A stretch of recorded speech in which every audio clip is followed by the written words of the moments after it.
Love tayo sa dagat, guys. So tara. Oh, pero okay yung biyahe natin, no? Naka 1.7 agad tayo. Wala pa naman. Binigyan niya ako ng tip, guys. Oh. Binigyan ako ng tip ng passenger ko. Ayun, 100. Thank you po, ma'am. So 1.8 na tayo. So tara, swerte natin. Ano na tayo, guys? Oh, gilid na tayo ng Laguna. Manila. Manila Bay. Ano, guys? Oh. Gilid tayo. Nasa port tayo eh. Kaya maraming truck dito sa Tondo to, guys. Ayun. So ayun, guys, noon dito nga pala tayo sa may Tondo.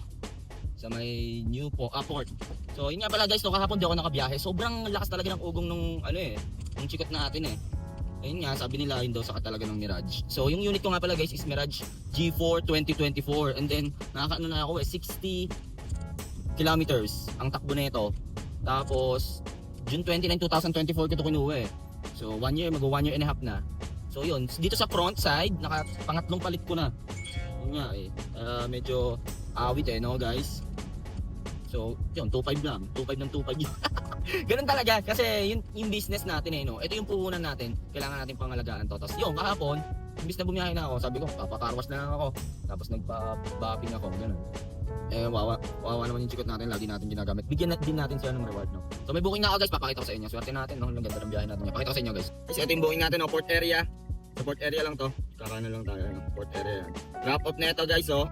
PITX tayo. So medyo okay na naman tong booking na to. 300 plus din to. So tara, pick upin na natin. Time check tayo. 10:24 ng umaga. So medyo okay yung biyahe natin, no?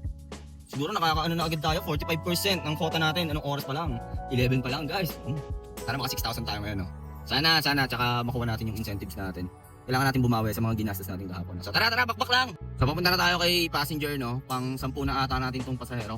So sana walang dala to kasi huling pumikap ako dito, guys. May mga dalang isda eh. Sana walang dala to kasi port area to, matik to eh. Sana walang dala.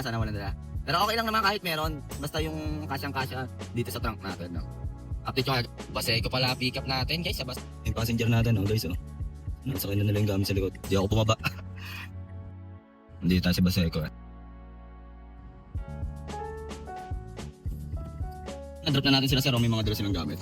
Punta silang Bicol, PITX, Parañaque Integrated Terminal Exchange. Nice. 397 yung marume, 332 yung malinis, no? Wow! Medyo mababa kaltas ni Papa G ngayon, nagugulat ako ah. Parang 5 to 10% lang. Anong meron?